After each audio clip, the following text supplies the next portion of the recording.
Yang nyebut nama yang ketiga inisial bukan saya, Bu Sri Mulyani tadi. Itu nanti tanyakan ke beliau, tapi itu justru salahnya di situ. Itu. Saudara, ini ada ketentuan nih di undang-undang yang tidak boleh menyebut itu kalau menyangkut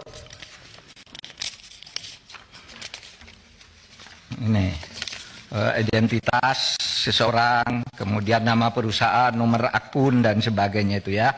Profil entitas yang terkait yang melakukan transaksi, pihak terlapor, nilai, tujuan transaksi. Nah itu semua tidak boleh disebut. Saya tidak nyebut apa-apa, hanya nyebut angka agregat. Oke, satu. Oleh sebab itu, saya harus jawab dulu satu persatu. 3 orang nih Pak Arteria.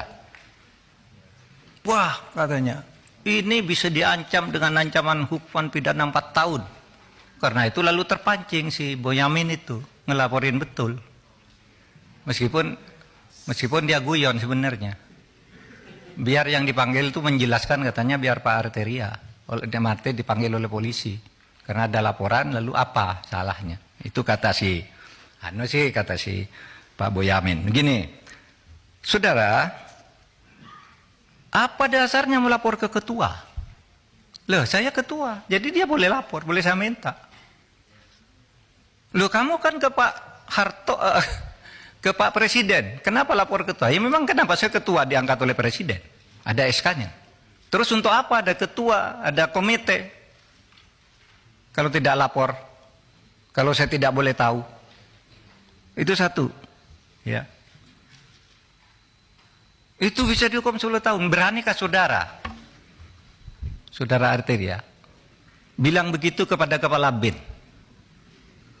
Pak Budi Gunawan? Pak Budi Gunawan tuh anak buah langsung presiden. Anak buah langsung presiden dia. Bertanggungjawab presiden. Bukan anak buahnya Menko Polhukam. Tapi setiap minggu laporan kayak ini resmi. Info intelijen kepada Menko Polhukam. Coba saudara bilang ke Pak Budi Gunawan. Pak Budi Gunawan, menurut Undang-Undang BIN bisa diancam 10 tahun penjara. Berani tidak? Menurut pasal 44. Kan persis yang saudara baca kepada saya. Bahwa kalau menyampaikan ke Menko Polhukam 10 tahun Pak BIN nyampaikan, bukan ke Presiden, tapi ke saya nih. Ini bulan Maret ada nih. Kok terus tidak boleh gimana? Apa gunanya ada? Dan ini penting saudara. Karena apa? Ya, karena saya bekerja berdasar info intelijen. Misalnya ada kayak gini, saya tidak bocorkan di sana, tapi tahu besok akan ada demo di sana. Kekuatannya sekian orang, korlapnya ini, kekuatan polisi yang diperlukan segini, sehingga saya tidak perlu rapat tuh kecil.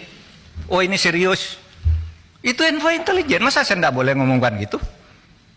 Tiap malam saya dengan Pak Budi Gunawan di WA saya nih, info intelijen, Pak besok nampaknya ada demo di sana Pak. Oh iya Pak, sudah itu korlapnya ini kekuatannya segini aja Pak. Cuma cukup di Polsek, cukup di Polres atau harus di Mabes. Kalau sudah perlu Mabes, saya undang rapat. Dan itu info intelijen, masa tidak boleh? Lalu mau dihukum 10 tahun, Pak Budi Gunawan, untuk tugas dia bukan wahan Menko Polhukam, tapi selalu ngelapor resmi malahan kepada saya. Ya. Nah oleh sebab itu, saudara, dan ini sudah lakukan banyak nih. Kok saudara baru ribut sekarang? Ini umumkan dan saudara diem aja sejak dulu nih. Kita yang mengumumkan kasus Indosuria, yang sampai sekarang bebas di pengadilan, kita tangkap lagi. Karena kasusnya banyak. Itu kan PPATK, kok baru ribut soal ini? Lukas NMB, ketika ditersangka ngamuk-ngamuk, rakyatnya turun, saya panggil PPATK, umumkan, uangnya di freeze. Kalau tidak begitu, Anda bisa ditangkap dia. Kita tahu dari Mbak Intelkam Polri misalnya, itu gimana di Papua? Menurut Intel, Pak, nasinya, cateringnya setiap hari turun, itu sudah tidak ada kekuatannya. Itu kan Intel, masa tidak boleh? Nah, oleh sebab itu, saudara, jangan gertak-gertak. Saya bisa gertak juga, saudara. Bisa dihukum menghalang-halangi penyidikan penegakan hukum. Iya. Dan ini sudah ada yang dihukum 7 tahun setengah. Namanya Verdik Yunandi. Ya kerja-kerja kayak saudara itu. Orang mau mengungkap, dihantam. Mengungkap, dihantam. Ingat kan? Itu. Saya bisa. Saudara menghalang-halangi penegakan hukum. Itu Fredrik Yunandi. Masih ada itu. Saya sama saudara kan kerjanya dengan Fredrik Yunandi. Melindungi Setia Novanto kan. Nggak boleh dia ini. Lalu laporkan orang, semua orang dilaporin sama dia. Ya kita bilang ke KPK itu menghalang-halangi penyidikan. Menghalang-halangi penegakan hukum. Tangkap. Jadi jangan main ancam-ancam begitu. Kita nih sama, saudara. Saudara,